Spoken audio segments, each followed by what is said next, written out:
Parfois, nous entendons ou nous pensons que ce qui est simple est simpliste, plutôt que de reconnaître qu'il y a des moments où ce qui est simple est profond. Et c'est l'une des choses à voir dans cette session.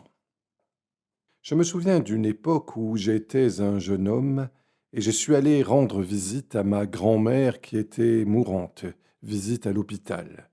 Et elle m'a interrogé sur ma vie et comment je me sentais. Et j'ai dit, grand-mère, quand je vois les défis qui se présentent devant moi, j'ai parfois très peur.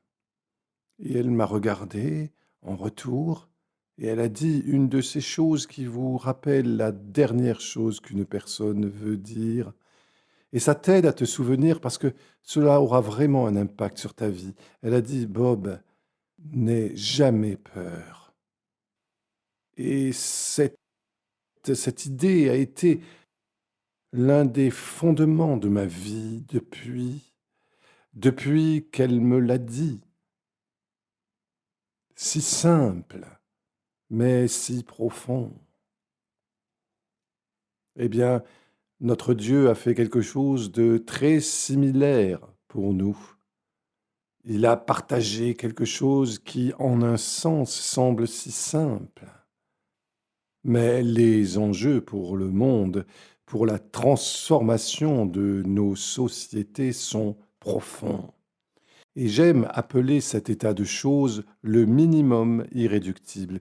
Qu'est-ce que le minimum irréductible des intentions de Dieu pour nous quand on vit devant lui? En vivant coram Deo, devant la face de Dieu.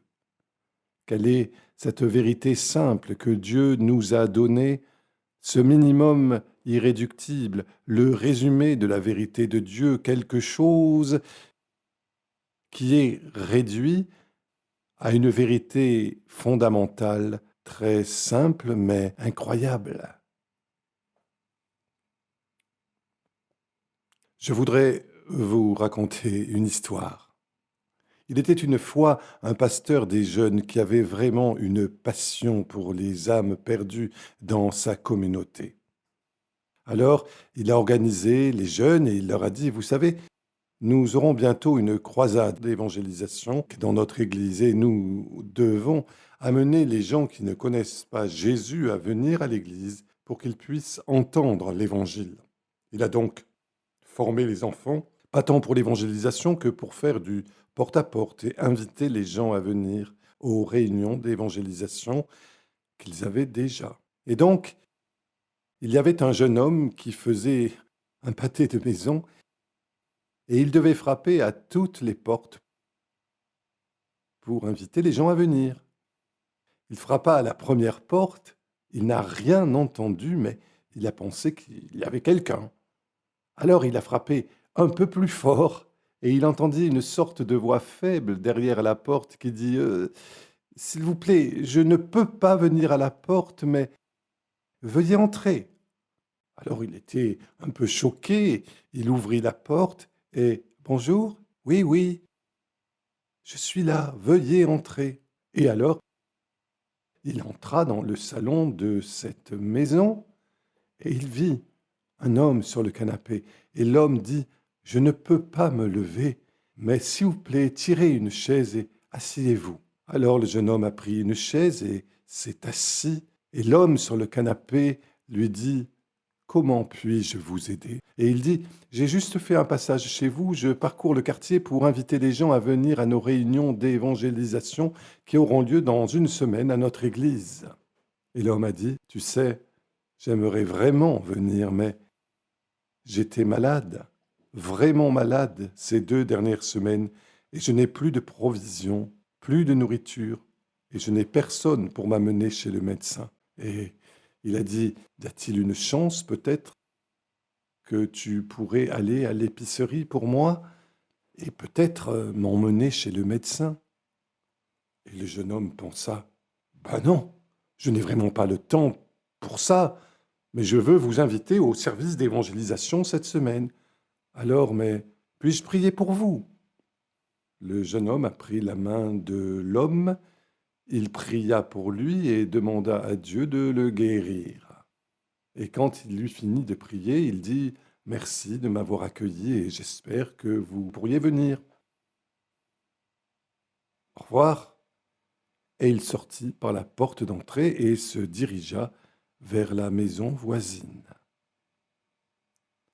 La Bible a quelque chose à nous dire à ce sujet et je voudrais que vous ouvriez vos Bibles à 1 Jean 3, 17 et peut-être que vous connaissez ce verset par cœur et c'est ce que Jean nous dit. Il dit: «Si quelqu'un possède les biens du monde et voit son frère dans le besoin, il lui ferme ses entrailles.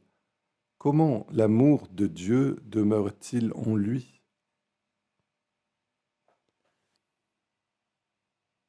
Ça rappelle quelque chose. Est-ce que cela vous semble familier? L'un d'entre vous a participé à quelque chose comme ça? Bien, nous nous soucions tellement des choses spirituelles que nous oublions les besoins physiques et sociaux qu'ont des gens autour de nous.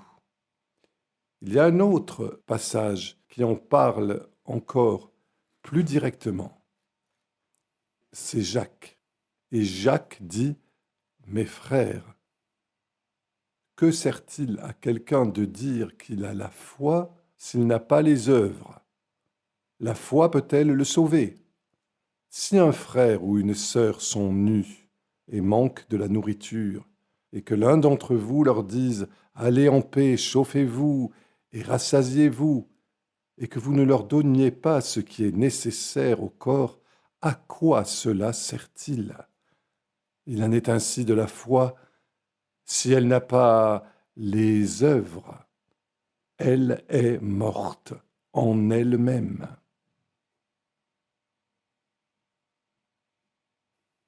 Bien, ces deux passages de l'Écriture nous conduisent à ce dont nous voulons parler. Quand nous analysons ce que Dieu nous dit comme étant son minimum irréductible, son instruction principale pour nous en tant que ses disciples, qu'est-ce que Dieu dit? Regardons cela. Eh bien, l'une des manières de faire cette analyse, c'est de voir dans Matthieu 22, 36, 40. Et je vous propose de lire cela ensemble. Et c'était un moment très intéressant parce que Jésus avait enseigné pendant quelque temps au temple et quand nous regardons ce passage, il semble que Jésus avait confondu les Sadducéens, mais les pharisiens pensaient peut-être qu'on peut le piéger. Et donc, l'un des pharisiens est venu à Jésus. Voici le passage.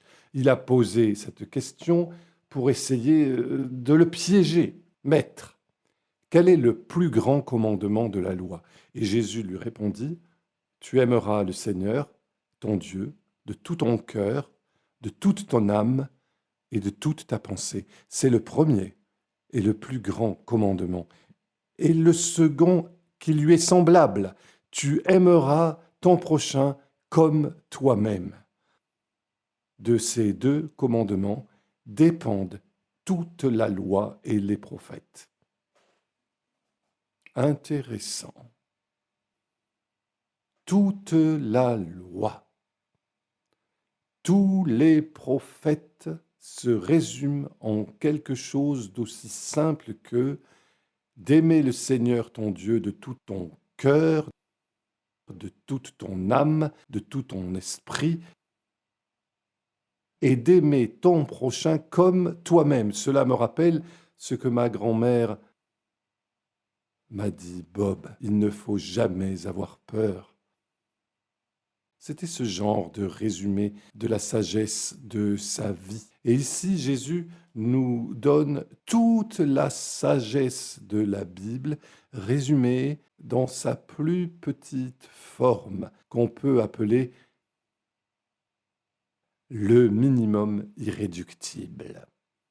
Vous savez, à 6 reprises dans la Bible, où Paul et Jésus ont résumé ce qu'on appelle le plus grand commandement à 6 reprises. Paul et Jésus ont résumé le grand commandement et je veux qu'on voit 2 de ces passages. Le premier, c'est Matthieu 22, 36 à 40. On vient de le lire. Et il est intéressant qu'ici, Jésus mentionne 2 commandements en étant le grand commandement. Aimer Dieu et aimer le prochain.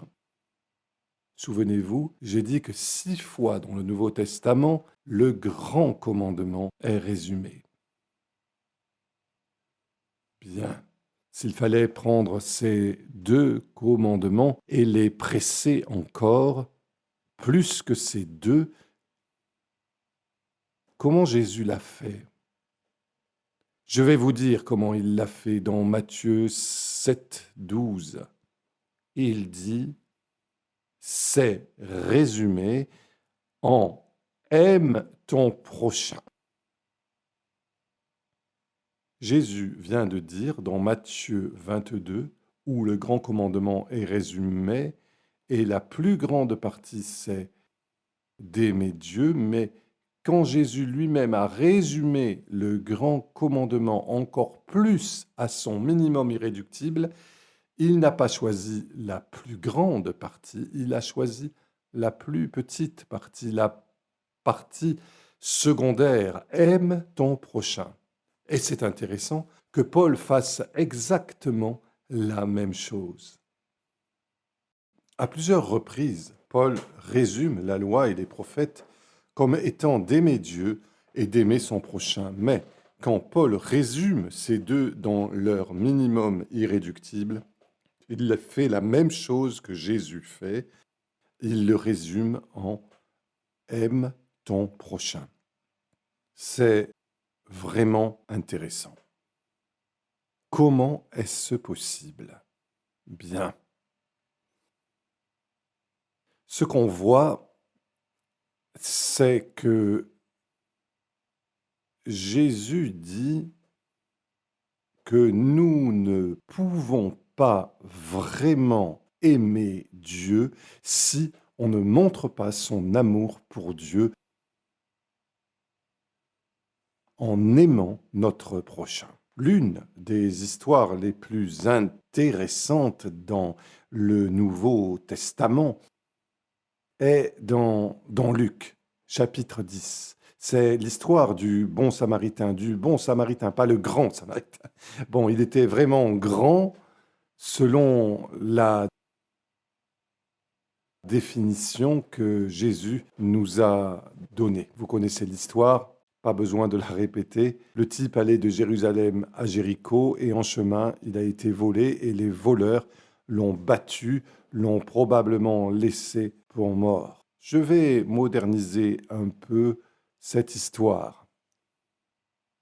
Le pasteur arrive et il trouve notre ami au bord de la route, mais il a une réunion des diacres et il ne peut pas être en retard pour cela et il pense quelqu'un d'autre va venir, je dois vraiment être à la réunion. Alors il passe outre. Puis l'un des diacres qui va à la même réunion arrive et il voit le même gars sanglant, brisé, mais il n'a pas de temps car il doit être à la même réunion, donc il passe outre. Et il laisse l'homme au bord de la route. Puis un non-croyant arrive, un homme d'affaires. Il voit cette tragédie, il s'arrête. Il interrompit son plan d'affaires, il pense les plaies de l'homme. Il le prend, il le met sur son propre âne, il l'emmène à l'auberge la plus proche, le centre de soins le plus proche, et il le fait entrer et il dit, je ne connais pas ce gars, je l'ai trouvé sur le bord de la route, j'ai fait de mon mieux pour panser ses blessures, mais voulez-vous prendre soin de lui et quand je reviendrai, quoi qu'il en coûte, je vous rembourserai. C'est ça l'histoire. Mais je veux que nous nous focalisions sur le début de cette histoire. Allez dans Luc 10, s'il vous plaît, et je veux qu'on lise les versets 27 et 28. Soyez très attentifs à ce dialogue entre Jésus et le gars qui pose la question. Rappelez-vous que l'homme qui pose la question comment puis-je être sauvé, c'est l'essentiel de comment puis-je avoir la vie éternelle. Et Jésus répond, ok, dis-moi ce qui est écrit dans la loi. Que dit la parole de Dieu? Et l'homme répond, eh bien, la Bible dit, aime ton Dieu de tout ton cœur, de toute ton âme, de toute ta force, de tout ton esprit, et aime ton prochain comme toi-même. Ah, mention, très bien. Bon boulot. Jésus dit, tu as bien répondu. Puis Jésus dit quelque chose de très intéressant. Ce n'est pas ce qu'on apprend de la théologie réformée. Crois au Seigneur Jésus-Christ et tu seras sauvé. Ce n'est pas ce que Jésus a dit. Il n'a pas dit crois en moi et tu auras la vie éternelle. Qu'est-ce que Jésus a dit? Il a dit fais ceci. Aime Dieu, aime ton prochain. Fais ceci et tu vivras. Hmm. Et puis, voulant s'excuser, l'homme qui pose la question dit, oui, mais qui est mon prochain? Et Jésus raconte l'histoire du bon Samaritain. Bien, regardez avec moi à la fin de cette histoire. Jésus demande à l'homme, lequel de ces trois, penses-tu, était le prochain du type tombé au milieu des brigands? Lequel? Était-ce le pasteur, le diacre ou le non-croyant? Et l'expert de la loi répond celui qui a exercé la miséricorde. Et Jésus lui dit, écoute, c'est très important. Il lui dit, va et fais de même. Donc, l'histoire du bon Samaritain est encadrée par ces deux commandements de Jésus à l'expert de la loi qui aurait dû mieux les connaître. Et ce qui encadrait l'histoire du bon Samaritain était « va et fais ». Si vous aimez Dieu, vous devez démontrer cet amour en aimant votre prochain.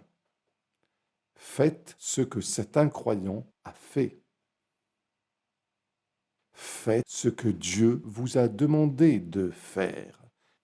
Aime ton prochain. Parce qu'en aimant votre prochain, vous montrez votre croyance en moi. C'est comme ça que vous montrez que vous aimez Dieu.